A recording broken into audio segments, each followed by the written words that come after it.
Hello दोस्तों, स्वागत है आपका आपके अपने यूट्यूब चैनल दिसार जीकेजीएस क्लासेस में। दोस्तों, आप सब लोग कैसे हैं? उम्मीद करते हैं आप सब लोग अच्छे होंगे, स्वस्थ होंगे, मस्त होंगे और अपनी तैयारी बेहतरीन तरीके से आप सभी कर रहे होंगे। दोस्तों, जैसे कि आप जानते हैं, हम आपको करवा रहे हैं यूथ बुक की बेसिक साइंस एंड इंजीनियरिंग 9 के प्रैक्टिस सेट, जिसमें आज हमारा प्रैक्टिस सेट नंबर होने वाला है दोस्तों 11। कितना नंबर है? Practice set number 11। इसके पहले हमने दोस्तों आपको 10 प्रैक्टिस सेट करवा दिए हैं और सभी की प्लेलिस्ट हमने बना दी है। यदि आपने वह वीडियो नहीं देखा है तो जाके वीडियो उनको देखिए, आपको बहुत ही ज़्यादा फ़ायदा होगा। और दोस्तों, वीडियो अच्छा लगे वीडियो को लाइक कीजिए, शेयर कीजिए, कमेंट कीजिए। चैनल पे नए हैं चैनल को सब्सक्राइब कर लीजिए पल पल की अपडेट के लिए। हमसे जुड़ने के लिए और क्लास की अपडेट की जानकारी के लिए आप हमारे टेलीग्राम चैनल को ज्वाइन कर सकते हैं। टेलीग्राम चैनल का लिंक मैंने डिस्क्रिप्शन बॉक्स में आपको दे दिया है। चलिए दोस्तों, देर ना करते स्टार्ट करते हैं आज का अपना सेशन और देखते हैं प्रैक्टिस सेट नंबर 11 का पहला क्वेश्चन।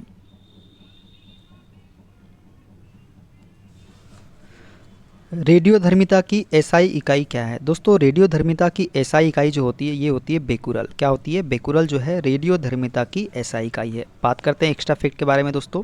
तो रेडियोधर्मिता की एसआई इकाई बेकुरल है। मूल भौतिक राशियाँ तथा उनके मात्रक हम देखेंगे। दोस्तों, मीटर जो है ये किसका मात्रक है? तो ये दोस्तों मात्रक है लंबाई का। किसका मात्रक है? लंबाई का। किलोग्राम की बात करें तो ये द्रव्यमान का मात्रक है।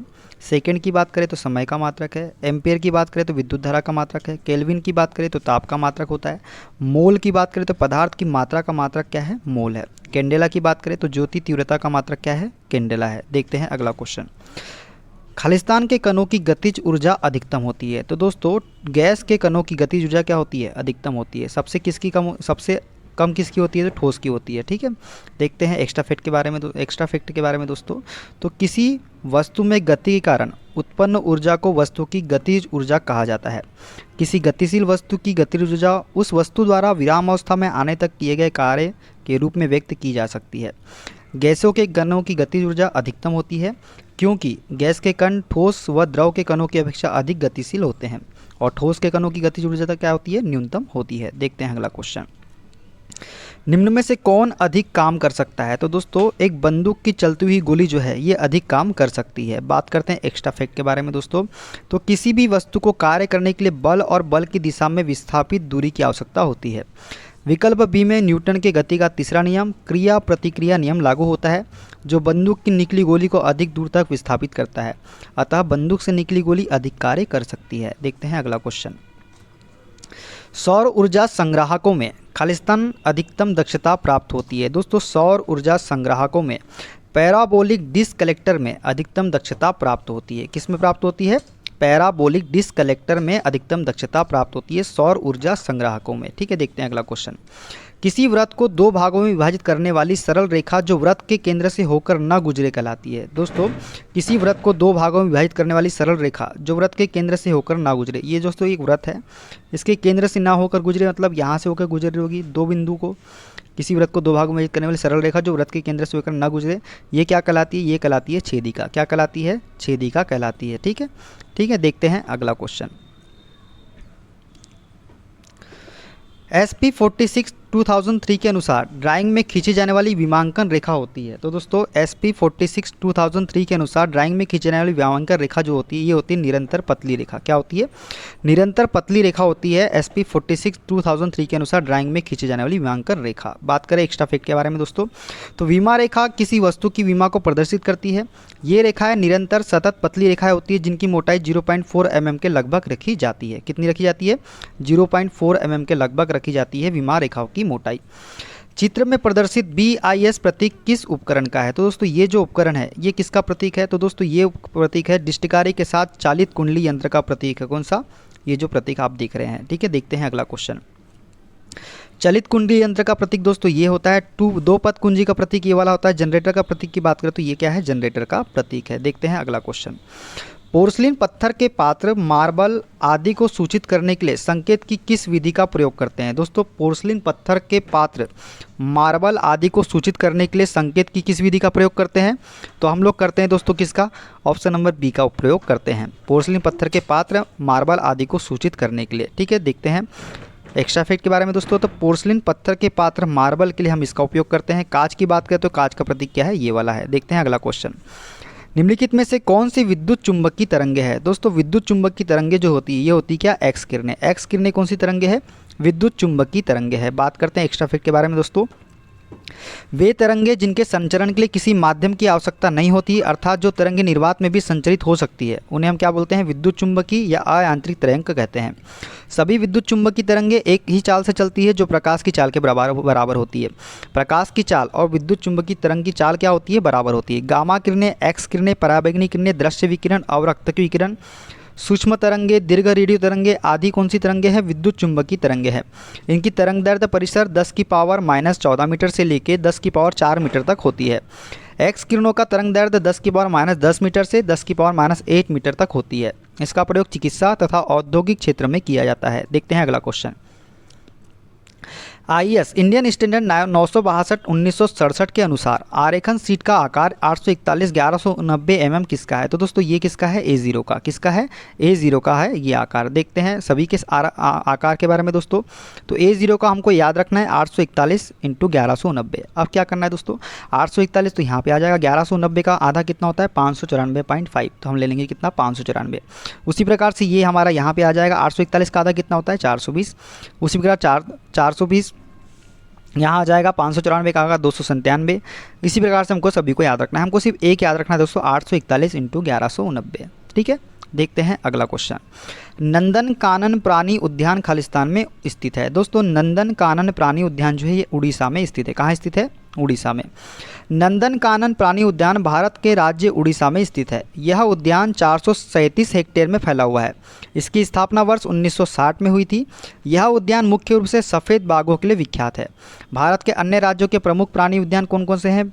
जो है गौतम बुद्ध प्राणी विज्ञान कहाँ पर स्थित है? बिहार में स्थित है। देखते हैं अगला क्वेश्चन। निम्नलिखित में से कौन सी ग्रीन हाउस गैसों के उत्सर्जन से संबंधित अनिवार्य सीमाएं तय करने वाले औद्योगिक देशों के बीच की गई एक अंतर्राष्ट्रीय संधि है? तो दोस्तों ये है क्योटो प्रोटोकॉल। क्योटो प्रोटोकॉल जो है ग्रीन हाउस गैसों के उत्सर्जन से संबंधित अनिवार्य सीमाएं तय करने वाले औद्योगिक देशों के बीच की गई एक अंतर्राष्ट्रीय संधि है। बात करें एक्स्ट्रा फैक्ट के बारे में दोस्तों, तो क्योटो प्रोटोकॉल एक अंतर्राष्ट्रीय संधि है जिसे ग्लोबल वार्मिंग द्वारा हो रहे जलवायु परिवर्तन को रोकने के लिए बनाया गया है। यह संधि इसमें शामिल देशों को ग्रीन हाउस गैस उत्सर्जन को कम करने के लिए प्रतिबद्ध करती है। यह protocol United nation framework convention on climate change से जुड़ा एक अंतर्राष्ट्रीय समझौता है जो जापान के क्योटो में वर्ष 1997 में अपनाया गया था तथा वर्ष 2005 में ये प्रभाव में आया था। देखते हैं अगला क्वेश्चन। एक ड्राइंग शीट को बाइंडिंग व फाइलिंग करने के लिए शीट के बाईं तरफ छोड़ा गया क्षेत्र किस लाइन द्वारा दिया जाता है? तो दोस्तों ये दिया जाता है बॉर्डर लाइन के द्वारा। किसके द्वारा? बॉर्डर लाइन के द्वारा ये दिया जाता है। देखते हैं अगला क्वेश्चन। दो सेट स्क्वायर को एक साथ विभिन्न तरीके से रखने से बहुत से कोण बनाए और मापे जा सकते हैं। इसमें हमको बताना है जब सेट स्क्वायर की स्थिति 45, 60, 30 डिग्री हो तो कौन सा ए बनता है? कौन ए बनता है? जो हमको ये ए कोण बताना है। दोस्तों हम जानते हैं ये जो पूरा कोण होता है कितना होता है? 180 डिग्री होता है। होता है कि नहीं होता है? बताइए। होता है। अब दोस्तों ये हमारा कितना है? ये हमारा 60 डिग्री है। तो 60 डिग्री तो ये हो गया, प्लस ये वाला जो कोण है दोस्तों कितना है? ये 45 डिग्री है। 45 डिग्री ये हो गया, प्लस ए बराबर कितना हो जाएगा? और ये पूरा कितना होता है? 180 होता है, तो ये हो जाएगा 180। 60 और 45 कितना हो जाएगा दोस्तों? ये हो जाएगा 105। अब 180 में से 105 माइनस करेंगे दोस्तों तो कितना आ जाएगा? 5, 7, 75। कितना आ जाएगा? 75। तो इसका राइट आंसर क्या हो जाएगा? ये जो कोण है हमारा ये वाला कोण कितना हो जाएगा? 75 डिग्री हो जाएगा। ठीक है, तो इसका राइट आंसर कितना होगा? 75। यदि कोई बिंदु चतुर्थ चतुर्थांश में है तो वह भूमि के ऊपर तथा वीपी के खालिस्तान होगा। दोस्तों यदि कोई बिंदु चतुर्थ चतुर्थांश में है तो वह भूमि के ऊपर तथा वीपी के क्या होगा? आगे होगा। क्या होगा? आगे होगा। यदि कोई बिंदु चतुर्थ चतुर्थांश में है तो वह भूमि के ऊपर और वीपी के आगे या सामने होगा। यदि यह बिंदु भूमि के ऊपर तथा वीपी के पीछे हो तो यह बिंदु कौन से चतुर्थांश में होगा? तृतीय चतुर्थांश में स्थित होगा। अब देखिए इसको याद रखिए, वह जो बिंदु अगर भूमि के ऊपर और है किसके ऊपर है? भूमि के ऊपर है तो वीपी के क्या होगा? आगे या सामने होगा। यदि वही बिंदु भूमि के ऊपर तथा वीपी के पीछे हो तो कौन से चतुर्थांश में होगा? तृतीय चतुर्थांश में होगा। देखते हैं अगला क्वेश्चन। लंबकोणी प्रक्षेपण में प्रक्षेपी प्रोजेक्टर होते हैं। दोस्तों लंबकोणी प्रक्षेपण में प्रक्षेपी प्रोजेक्टर जो होते हैं ये क्या होते हैं? तल के लंबवत होते हैं। क्या होते हैं? तल के लंबवत होते हैं। जब प्रक्षेप समकोण पर दोस्तों जब प्रक्षेप समकोण पर के प्लेन पर मिलते हैं तो इसके परिणाम को लंबकोणीय प्रक्षेपण कहा जाता है। जैसा कि चित्र में दिखाया गया है, समकोण पर होते हैं इसलिए किसी कंपोनेंट की पूर्ण आकृति व आकार इंगित करने के लिए कम से कम 2 ऑर्थोग्राफिक बिंबों की आवश्यकता होती है। यदि कंपोनेंट काफ़ी जटिल होता है तो समझने के लिए प्रायः 2 से अधिक बिंबों की सहायता ली जाती है। ठीक है, देखते हैं अगला क्वेश्चन। बर्फ का गलनांक बिंदु कितना होता है? दोस्तों बर्फ का गलनांक बिंदु होता है 273 केल्विन। कितना होता है? 273 केल्विन होता है। वह निश्चित ताप जिस पर संपूर्ण ठोस ऊष्मा ग्रहण कर द्रव में बदल जाता है। बर्फ का गलनांक वायुमंडलीय दाब पर 0 डिग्री सेल्सियस या 273 केल्विन होता है। ठीक है, गलनांक क्या है? गलनांक है वह निश्चित ताप जिस पर संपूर्ण ठोस ऊष्मा ग्रहण कर द्रव में बदल जाता है, वही क्या कहलाता है? गलनांक कहलाता है। देखते हैं अगला क्वेश्चन। कौन सा बैकअप के बारे में सच नहीं है? दोस्तों बैकअप के बारे में सच क्या नहीं है? ये हो जाएगा ऑप्शन नंबर सी। पीसी को नियमित रूप से बैकअप की आवश्यकता नहीं है, ये सच नहीं है। कंप्यूटर फाइलों की सटीक प्रतिलिपि, ये सत्य है। यह कारोबार की निरंतर योजना का हिस्सा, ये सत्य है। ऑफ साइट और ऑन साइट पर बैकअप अधिक फायदेमंद होते हैं, ये भी सही है। देखते हैं अगला क्वेश्चन। प्रोग्रामिंग लैंग्वेज जावा का आविष्कार खालिस्तान द्वारा किया गया था। दोस्तों जो प्रोग्रामिंग लैंग्वेज थी जावा, इसका आविष्कार किसके द्वारा किया गया था? तो ये किया गया था जेम्स गोसलिंग के द्वारा। किसके द्वारा? जेम्स गोसलिंग के द्वारा किया गया था प्रोग्रामिंग लैंग्वेज जावा का आविष्कार। देखते हैं, बात करें एक्स्ट्रा फैक्ट के बारे में तो जावा एक उच्च स्तरीय, मजबूत और सुरक्षित प्रोग्रामिंग लैंग्वेज है। वर्ष 1991 में जेम्स गोसलिंग ने इसका आविष्कार किया था। देखते हैं अगला क्वेश्चन। निम्नलिखित में से कौन सा विकल्प सही नहीं है? दोस्तों सही नहीं है हमको बताना है, तो ये हो जाएगा ऑप्शन नंबर बी वाला। 1 GB में 2 की पावर 20 बाइट होते हैं, ये गलत कथन है, मतलब सही नहीं है। 1 MB बराबर होता है दोस्तों 2 की पावर 13 बिट। 1 MB बराबर होता है 2 की पावर 10 KB और 1 GB बराबर होता है दोस्तों 2 की पावर 30 बाइट। तो ये वाला जो बी वाला ऑप्शन है ये क्या हो जाएगा? सही नहीं है। देखते हैं एक्स्ट्रा फैक्ट के बारे में दोस्तों। तो 1 MB बराबर कितना होता है? 2 की पावर 13 बिट होता है दोस्तों। 1 MB बराबर क्या होता है? 2 की पावर 10 KB होता है और 1 GB बराबर होता है 2 की पावर 30 बाइट। 1 GB बराबर 2 की 20 बाइट, ये सही नहीं है। देखते हैं अगला क्वेश्चन। एक नॉर गेट बबल्ड एंड के समतुल्य होता है। जो एक नॉर गेट होता है ये बबल्ड एंड के समतुल्य होता है। यह कथन निम्न का परिणाम है। तो दोस्तों ये परिणाम जो है ये डी मॉर्गन विधि का परिणाम है। किसका परिणाम है? डी मॉर्गन विधि का परिणाम है। बात करते हैं एक्स्ट्रा फैक्ट के बारे में दोस्तों। तो एक नॉर गेट बबल्ड एंड के समतुल्य होता है, यह डी मॉर्गन विधि का परिणाम है। ठीक है, देखते हैं अगला क्वेश्चन। किसी प्रोग्राम या कोड का एक हिस्सा जो किसी व्यक्ति के कंप्यूटर में उसकी जानकारी के बिना लोड हो जाता है और उसकी इच्छा के विरुद्ध संचालित होने लगता है, उसे किस प्रकार के रूप में जाना जाता है? तो दोस्तों ये कहलाता है हमारा क्या? वायरस। वायरस जो है एक प्रोग्राम या कोड का एक हिस्सा है जो किसी व्यक्ति के कंप्यूटर में उसकी जानकारी के बिना क्या हो जाता है? लोड हो जाता है और उसकी इच्छा के विरुद्ध संचालित होने लगता है। क्या कहलाता है? वायरस कहलाता है। ठीक है, देखते हैं अगला क्वेश्चन। निम्न में से किस नेटवर्क टोपोलॉजी में जुड़े हुए कंपोनेंट एक स्रवत लूप, क्लोज्ड लूप बनाते हैं? दोस्तों कौन सी टोपोलॉजी है? तो ये हो जाएगी रिंग टोपोलॉजी। रिंग टोपोलॉजी में जुड़े हुए कंपोनेंट एक क्लोज्ड लूप बनाते हैं। क्या बनाते हैं? क्लोज्ड लूप बनाते हैं। बात करते हैं एक्स्ट्रा फैक्ट के बारे में दोस्तों। तो रिंग टोपोलॉजी, यह टोपोलॉजी एक केबल का उपयोग करती है जो क्या बनाती है? लूप बनाती है। इस प्रकार के नेटवर्क टोपोलॉजी पर सभी संदेश या तो दक्षिणावर्त या प्रति दक्षिणावर्त यात्रा करते हैं। एक उपकरण या केबल की विफलता के परिणाम स्वरूप संपूर्ण नेटवर्क अनुपयोगी हो सकता है। ठीक है, देखते हैं अगला क्वेश्चन।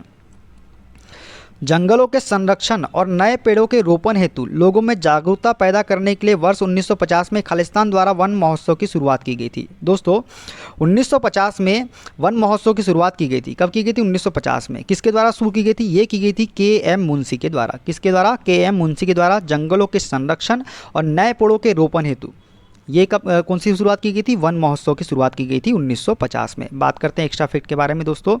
तो जंगलों के संरक्षण और नए पेड़ों के रोपण हेतु लोगों में जागरूकता पैदा करने के लिए वर्ष 1950 में तत्कालीन कृषि मंत्री कन्हैया लाल मानिकलाल मुंशी KM मुंशी द्वारा वन महोत्सव की शुरुआत की गई थी। यह महोत्सव प्रत्येक वर्ष 1 से 7 जुलाई के मध्य मनाया जाता है। कब मनाया जाता है? 1 से 7 जुलाई के मध्य। ऑक्सीजन के अभाव में उच्च तापमानों पर जैविक वस्तुओं के ऊष्मीय रासायनिक अपघटन को खालिस्तान कहते हैं। तो दोस्तों ऑक्सीजन के अभाव में उच्च तापमानों पर जैविक वस्तुओं के ऊष्मीय रासायनिक अपघटन को हम बोलते हैं पायरोलिसिस। क्या बोलते हैं हम इसको? पायरोलिसिस बोलते हैं। देखते हैं एक्स्ट्रा फैक्ट के बारे में दोस्तों। ऑक्सीजन के अभाव में उच्च तापमानों पर जैविक वस्तुओं के ऊष्मीय रासायनिक अपघटन को ताप विघटन पायरोलिसिस कहते हैं। प्लास्टिक, सैनिटरी अपशिष्ट आदि से बने पॉलीमर कचरे को इस प्रक्रिया के माध्यम से निपटाया जाता है। जो ये क्या बोलते हैं माध्यम है दोस्तों, ये प्रक्रिया कौन सी है? विघटन। विघटन जो प्रक्रिया है इसमें प्लास्टिक, सैनिटरी अपशिष्ट आदि से बने पॉलीमर कचरे को इसके माध्यम से निपटाया जाता है। देखते हैं अगला क्वेश्चन। एक वस्तु का द्रव्यमान 85 किलोग्राम और वेग 60 मीटर प्रति सेकंड है, वस्तु का संवेग ज्ञात करें। दोस्तों हम जानते हैं संवेग बराबर क्या होता है, द्रव्यमान इंटू वेग होता है। क्या होता है, द्रव्यमान इंटू वेग होता है संवेग बराबर, संवेग p बराबर क्या होता है, द्रव्यमान इंटू वेग। द्रव्यमान कितना है दोस्तों हमारे पास में 85 दिया हुआ है, वेग कितना दिया है 60 दिया है, इसका मल्टीप्लाई करेंगे दोस्तों 6 पंचे 30 की शून्य हासिल का है 3, 6 8 48 और 3 कितना हो जाएगा 51।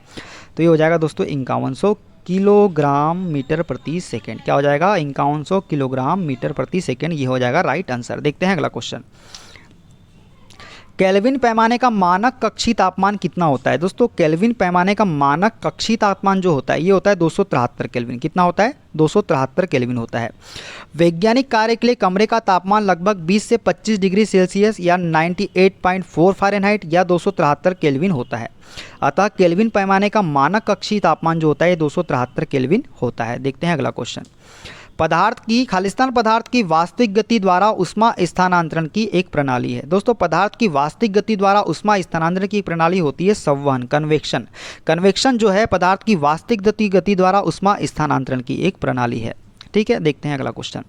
एशियाई शेरों के लिए प्रसिद्ध गिर वन कहाँ स्थित है। दोस्तों गिर वन जो है ये गुजरात राज्य में स्थित है। कहाँ स्थित है, गुजरात राज्य में स्थित है गिर वन। गिर जो है गुजरात एशियाई बब्बर शेरों के लिए प्रसिद्ध है। गिर राष्ट्रीय पार्क एवं वन्यजीव अभ्यारण्य गुजरात के जूनागढ़ जिले में स्थित है। कहाँ स्थित है, जूनागढ़ जिले में। यह एशियाई शेरों का एकमात्र प्राकृतिक आवास है। एशियाई शेरों का वैज्ञानिक नाम पैंथेरा लियोपार्सिका है। क्या है, पैंथेरा लियोपार्सिका है। इसे IUCN की रेड लिस्ट में संकटग्रस्त श्रेणी में रखा गया है। गुजरात के अन्य राष्ट्रीय उद्यान कौन कौन से हैं, ब्लैक बक राष्ट्रीय उद्यान, वंसदा नेशनल पार्क और कौन सा है, मरीन राष्ट्रीय उद्यान। ये गुजरात के राष्ट्रीय उद्यान है। तो दोस्तों ये थे आज के सारे क्वेश्चन। वीडियो कैसा लगा कमेंट बॉक्स में जरूर बताइएगा। वीडियो अच्छा लगे वीडियो को लाइक कीजिए, शेयर कीजिए, कमेंट कीजिए। चैनल पे नए हैं चैनल को सब्सक्राइब कर लीजिए पल पल की अपडेट के लिए। मिलते हैं अगले वीडियो में, अपना ख्याल रखिए। Okay bye bye, take care.